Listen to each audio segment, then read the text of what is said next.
As soon as it's sunset, so then at that moment, the concept of Ben Hashmashos is that again, that when the day ends sunset, and then you have the stars coming out. In that period of time between sunset and when the stars come out, that period is called Ben Hashmashos. And again, literally, that means between the suns.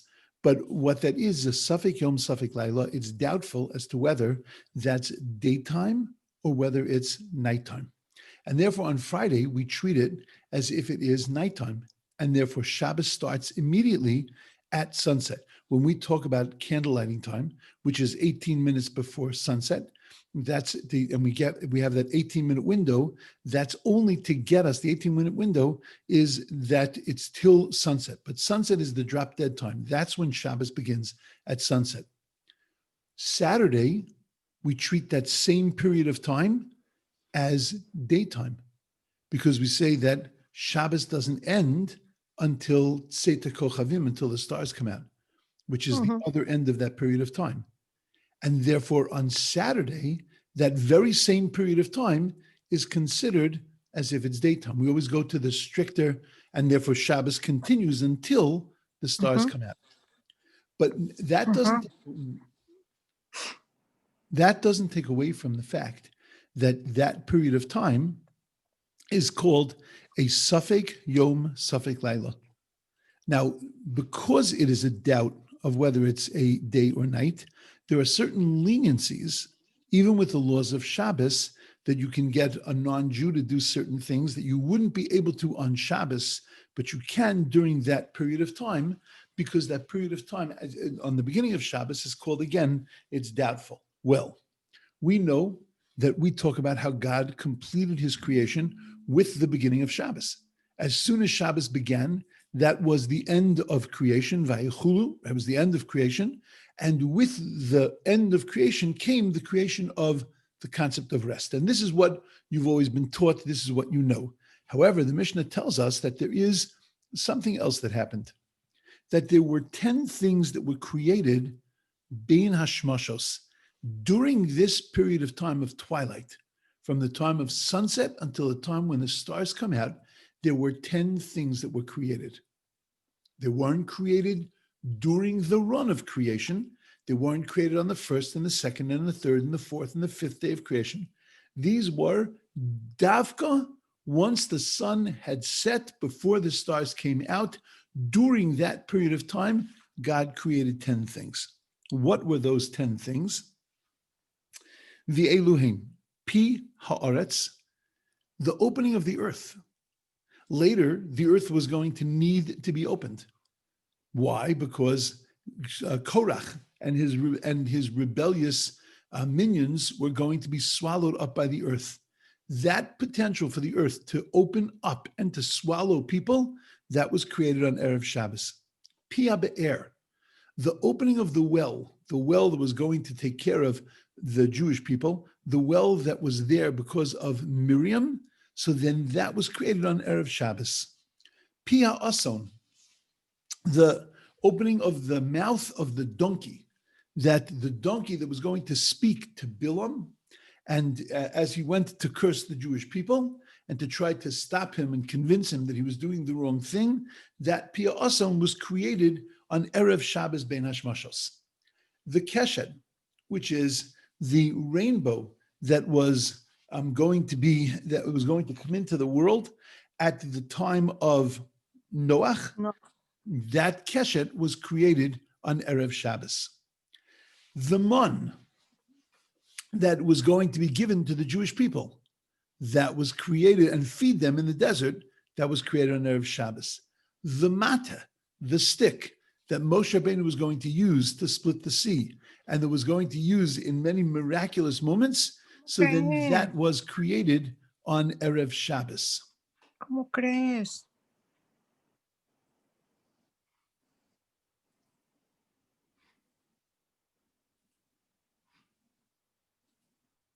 Okay, that was created on Erev Shabbos. The shamir was a little worm, and that worm was used. We know that in the temple, you're not allowed to use chisels and metal tools in order to be able to chisel the stone.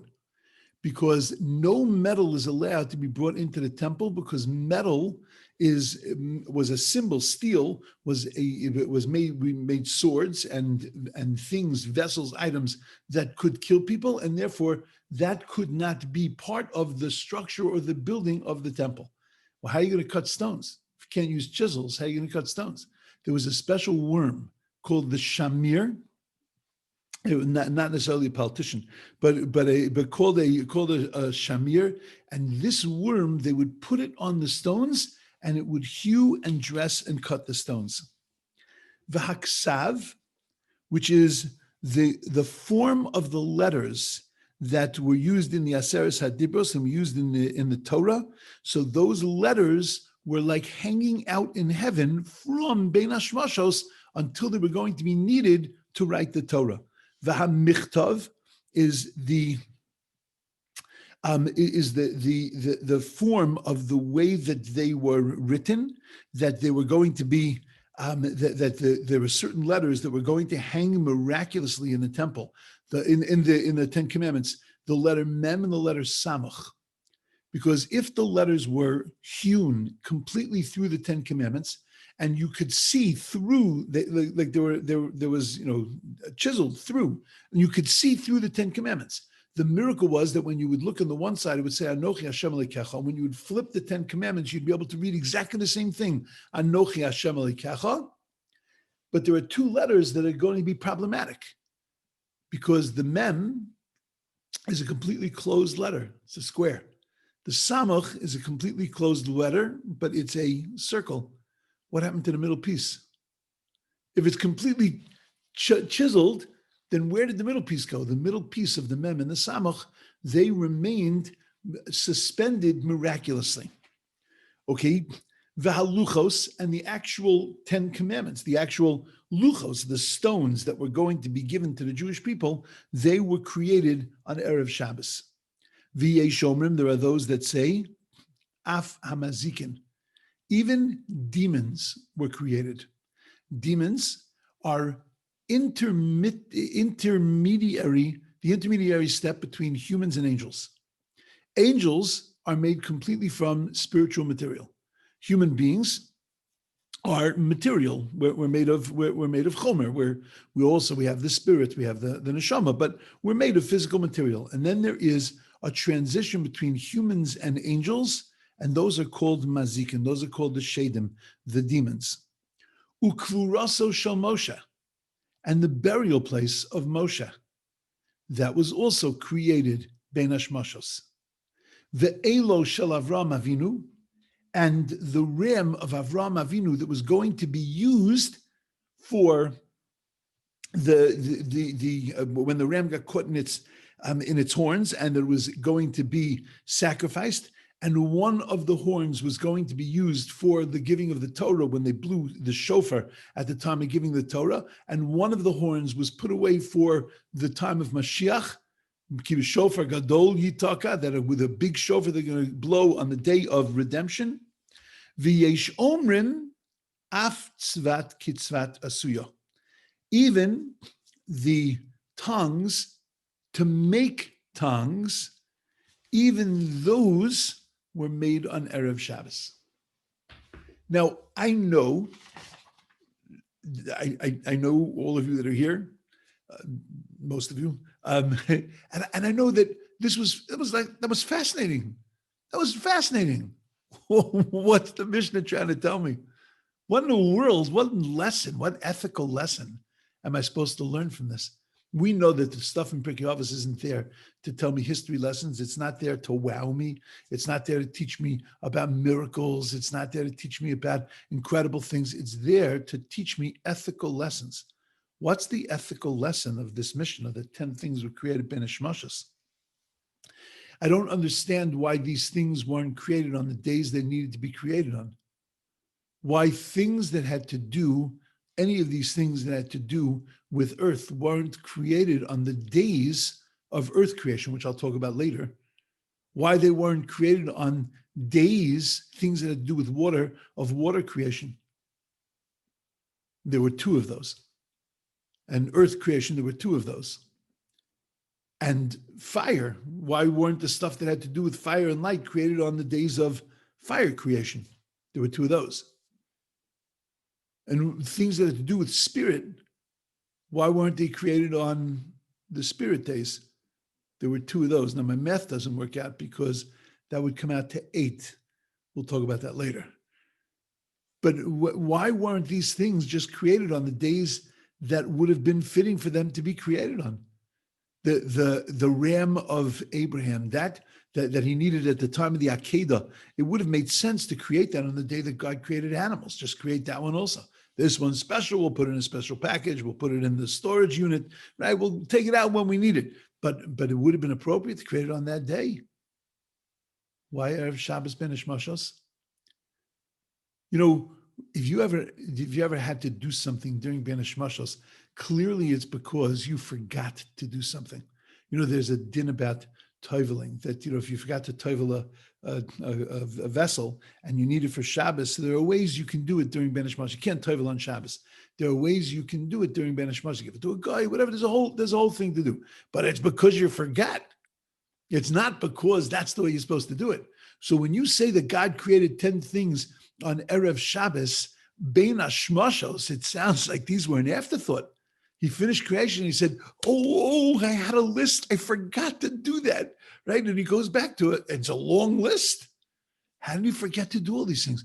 Why was God like stooping these in, just, making it by the wire, by his teeth, right before Shabbos started, and to create these things? And some of them are really pretty important. The Pia Osain, right? The mouth of the donkey, the mouth of the earth, the mouth of the well, the mun, the manna. I mean, this stuff is pretty important. So why did he wait until the last minute to create them? Also, why do you need to create these? These were special events. When a special event happens, you create all the stuff you need for the special event. You're God. You can do anything. You don't need to be prepared. Now, where did I put that ram again? You don't need to be prepared. You need a ram. You create a ram.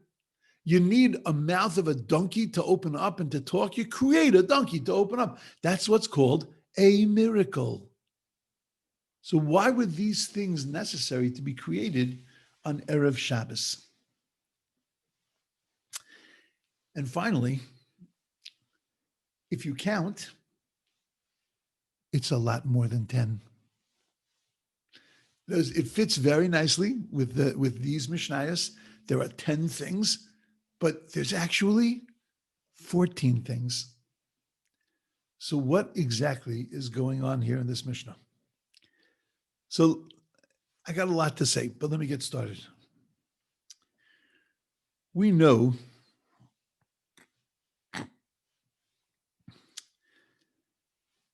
every day has a pair. Now, if I were to tell you that every day has a pair, you would say Sunday, Monday, Tuesday and Wednesday, Thursday and Friday, and Shabbos seems to not have a pair. Well, in reality, it's Sunday and Wednesday, Monday and Thursday, Tuesday and Friday, and Shabbos and the Jewish people. And let me explain that to you. Shabbos came to God and said to God that every single day of the week has a zivug. Every single day of the week has a pair, except for me. You see, everything in the world needs to have a male and female component. Zachar unekeva bara osam. God created everything in the world through male and female parts so that there could be the male, the giver, the female, the receiver. And between the giving and the receiving, then everything was able to be created. This wasn't just true of physical things. This wasn't just true of animals and human beings, but this was true of everything in the world.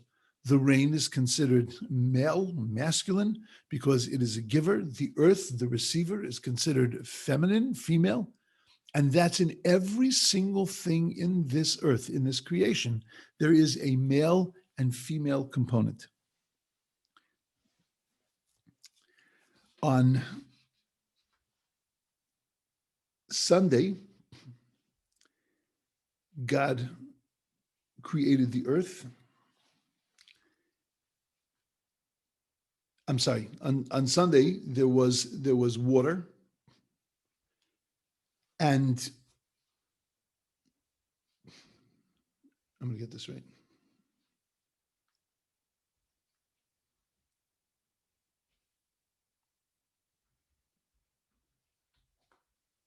Okay, there were four components that were used in the creation of the world: fire, water, earth, and wind.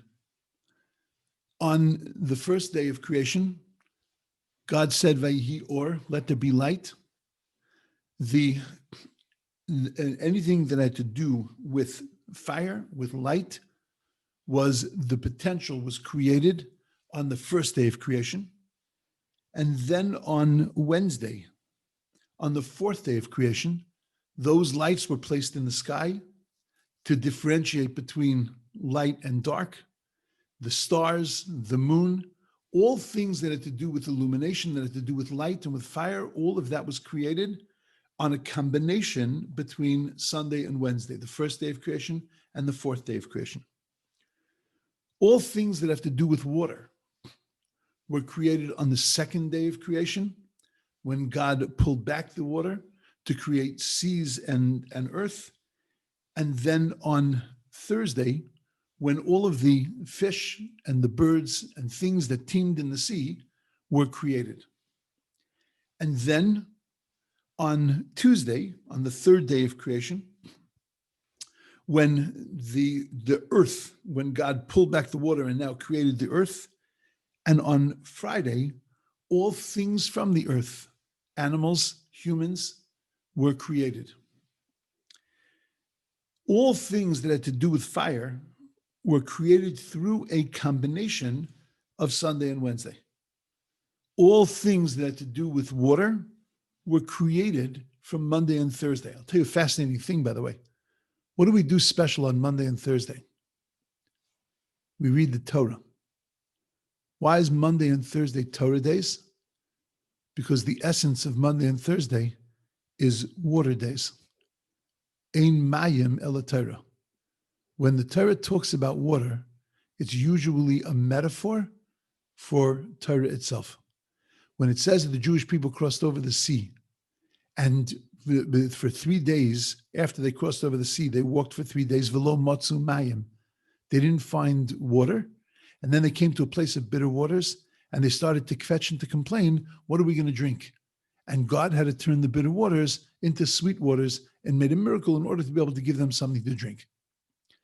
Our rabbis tell us that this is a metaphor for the Jews walking in the desert, velo matzu mayim, and they didn't find, after 3 days, they didn't find water, means they didn't find Torah.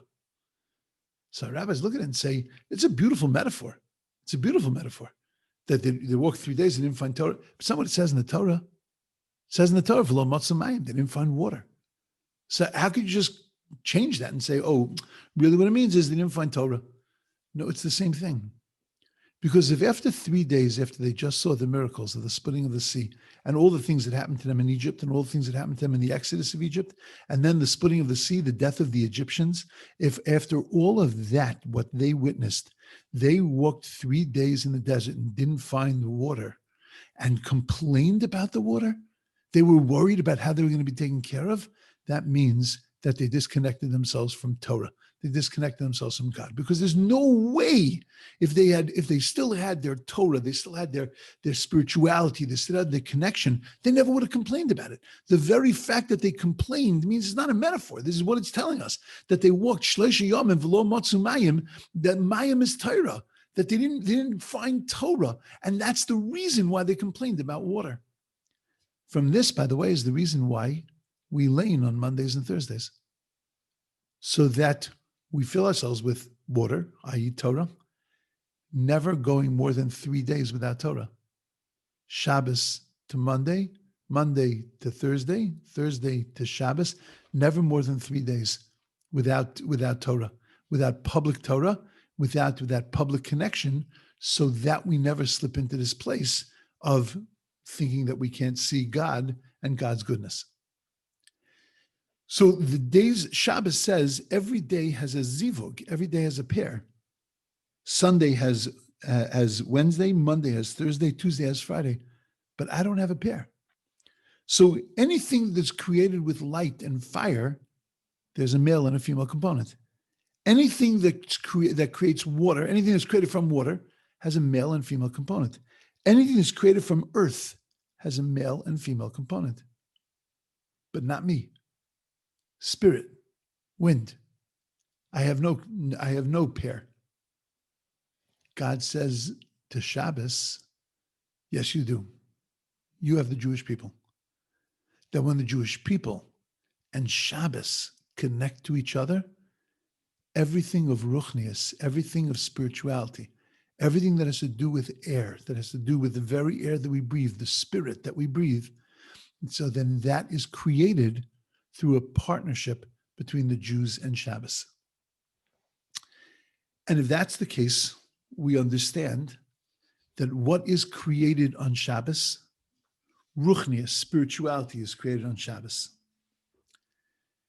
If that's the case, ruchnius, spirituality, was created from the fact that we don't work on Shabbos, rest is created, which is, rest is really the ability to be able to tap into our spirit.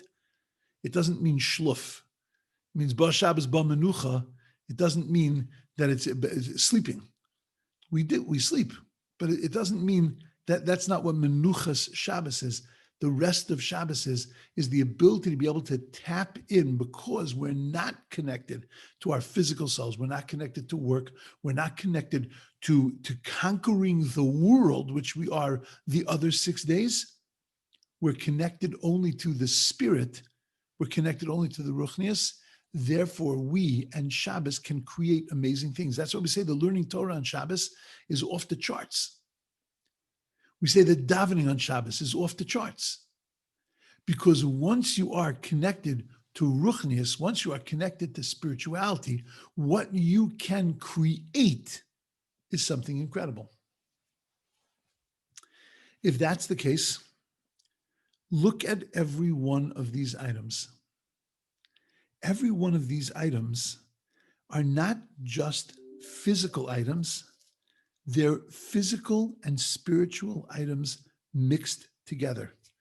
They're physical items with a metaphysical component. And that's exactly what Bein Hashmashos is. Bein Hashmashos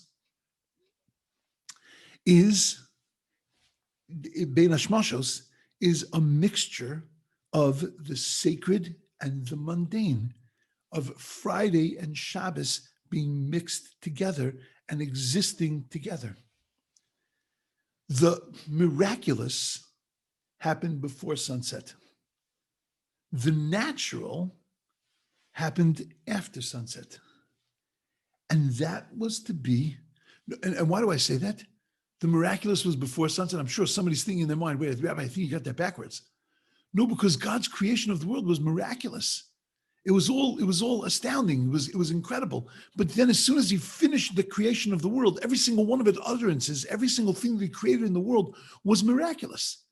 Once Shabbos came, God pulled back. He wasn't creating anymore, which means that now nature began. Now natural existence began. Now trees could start to grow. Now people could start to develop. Now everything in the world, things could happen because the miraculous was done, and now the nature took over. Bein Hashmashos is that moment of the mixture of the two. And therefore, God created these 10 things specifically in that time so that there would be an everlasting memorial to this fundamental knowledge that everything contains a mixture of spiritual and physical, even though that's in everything. It's the reality of the world we live in. Everything is a conglomeration, but these 10 things or 14 things, the number doesn't really matter, but that these things are the everlasting memorial so that I will remember When I remember the mun, every Shabbos I remember the mun. When I put 2 challahs on my table, I remember the miracle of the mun, and I remember the message of the mun, that the physical and the spiritual combine, that this world is not just about physical things, and this world is not just about spiritual things. The Jew, his job in this world and his existence in this world is to meld those 2 things together. And these 10 things, at the time when those 2 worlds are melding together, when the spiritual and the physical are coming together in Bein Hashmashos, in this last twilight period, those 10 things were created were the everlasting memorial to remind us for eternity that this is the way we have to live our lives. And as Shabbos begins, we're reminded of these 10 things that were created, which for many people, they don't even realize this. They don't even know that this exists, that there's such a concept. There's a mishna like this that exists in our Torah, that there is a notion that there were 10 things that were created, Bein Hashmashos, mamish at the last minute, but they weren't created because God forgot to do them. They were created as a memorial that as Shabbos begins, we remember right now, take those 2 worlds, take the physical and the spiritual, and to mix them together. And that's the way we live.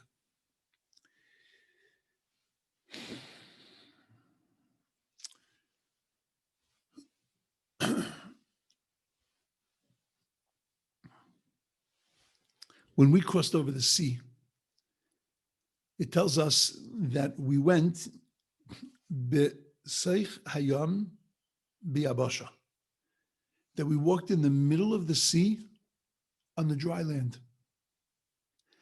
A few verses later, it says we went on the yabasha, the dry land, b'seich hayam, in the middle of the sea.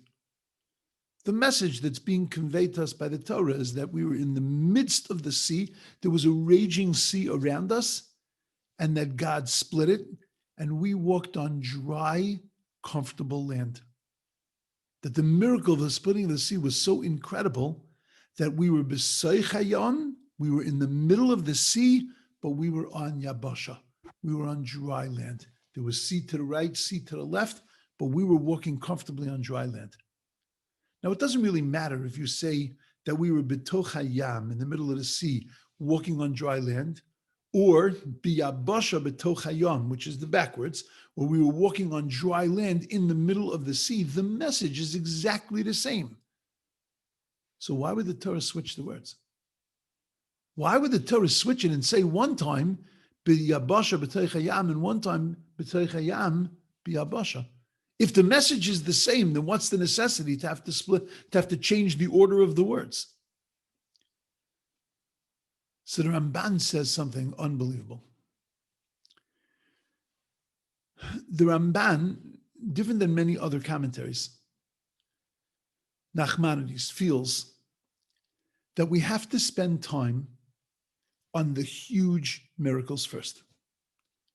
We have to spend time contemplating, thinking about the splitting of the sea, about the exodus of Egypt, about the manna that fell, about the delivery of the 10 Commandments, about the well of Miriam, about the donkey of Bilam, about the earth that split open. We have to focus and talk about and think about these major miracles. Well, it happens to be that every single day we mention the miracle of the splitting of the sea. Every day we sing the song that Moshe sang after the splitting of the sea, Oz Yashir, that has become a part and parcel of our tefillah. That's a part of our davening every single day of the year. 365 days a year. Many people say what's called Parshas Haman, the parsha that has to do with the manna falling. They say that at the end of their davening. It's an optional thing, so we don't say it as a congregation. There are many people that talk about the giving of the Torah, that read the section of the Torah every single day, the parsha of the Aseret HaDibros of the 10 Commandments. Because it's important to remember the big miracles. Why, says the Ramban? Because if you can see the big miracles and you can recognize God's hand in the big miracles, then you will be able to also see God's hand in the mundane miracles, in the day-to-day miracles, in the waking up miracles, in the breathing miracles, in the birth miracles, in all the miracles that surround us on a daily basis, where we forget and sometimes it's obscured from us to see the hand of God. If you're melumed benisim, if you are learned in how to see miracles, you'll not only recognize the big miracles, you'll recognize the regular, seeming small but not small, the regular mundane part of life miracles. And that's what we get from this switch in words. That if you can see when you're betoch hayam, you're in the middle of the raging sea, and the miracle is happening, mamish, you feel like you're biyabasha, you're on dry land, then when you're biyabasha, when you're on dry land, you will feel like you're b'sei hayam, like you're in the middle of the sea, in the middle of a miracle. If when things are normal and mundane, when life is just going along at a regular clip, if you can appreciate when things are out of whack, when things are crazy, upside down, wow, that's the hand of God, then even when things seem to be running a normal birth, life, waking up, continuing to live, then even in that, you'll see the hand of God. And that's when you can take your physical world and you can recognize the spirit behind that physical world. When you can see those two things entwined together, that's when you can appreciate that there is nothing in this world that is merely physical. Everything is infused with the breath of God, with the life of God, with the hand of God.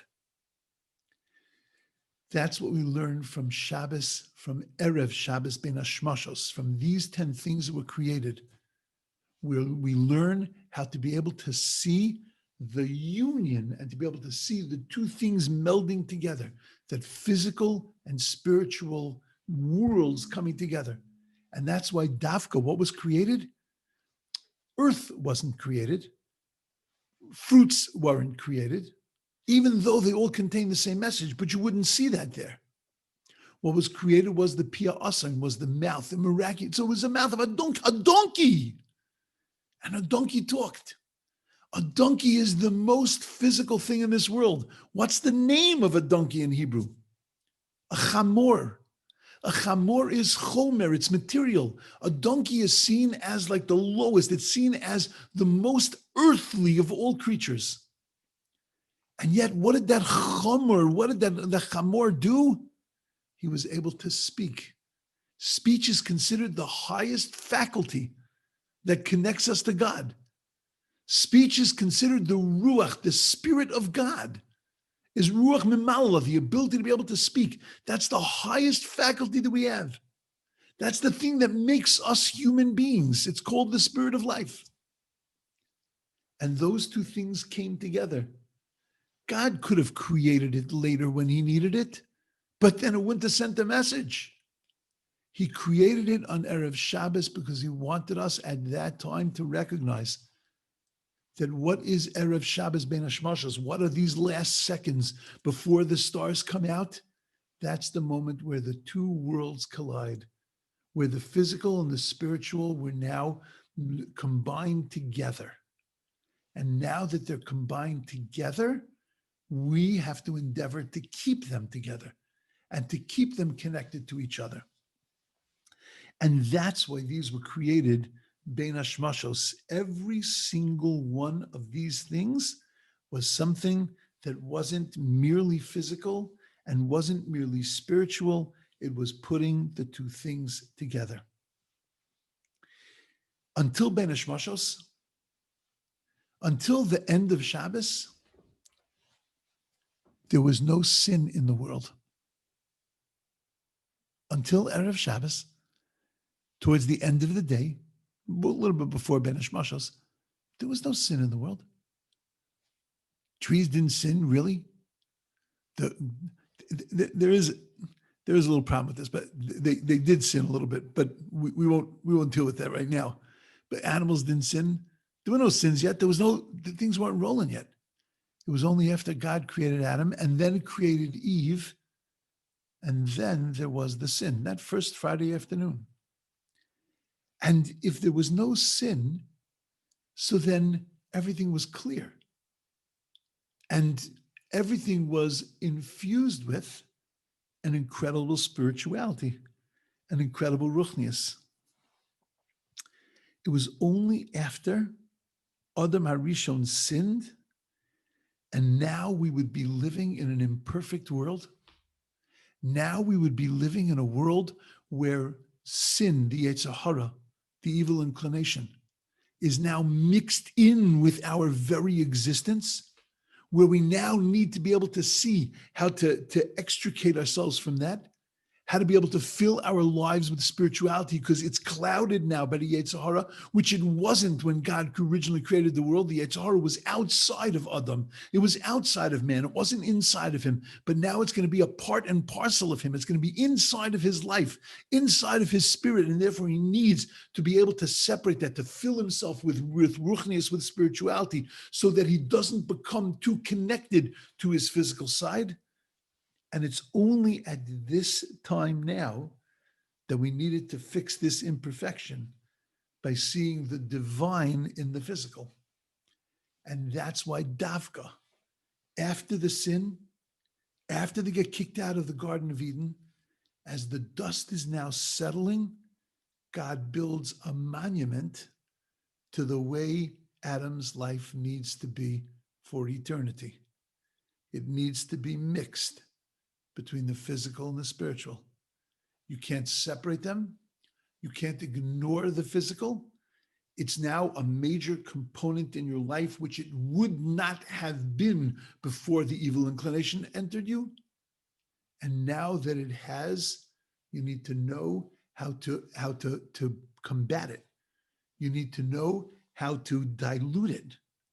And that's by mixing the ruchnius and the gashmius, the physical and the spiritual, by bringing God into everything we do, into every physical thing that we do, by making brachos, by blessing, by thinking, by acting.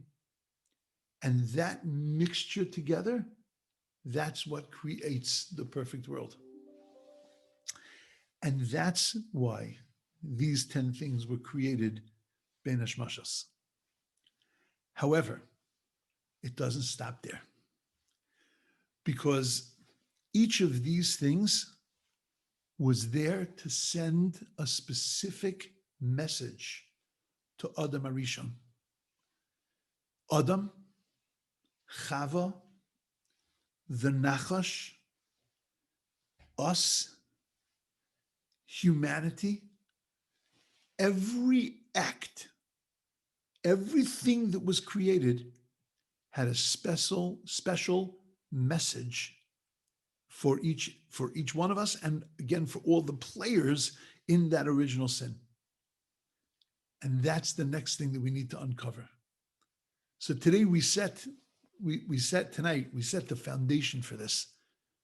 And then we're going to see how the creation of the mouth of the donkey, the opening of the earth, the well, the mun, the rainbow, how every single piece of this sent a message to atone, to cleanse, to focus us because of something that was infused in us because of the sin of Adam and Chava. Okay, beautiful. We'll stop there.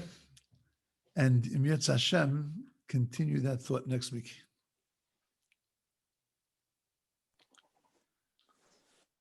Thank you, Rabbi. Okay, it's my pleasure, everyone. It's great to see everybody. Thank you so much. Thank you. Thank you. And Mazel Tov again. Thank you. I appreciate Thank it. to all the mishpoche. Amen. Amen. Thank Thank you you. so much. God bless you. Say bye to Shoshi. I will.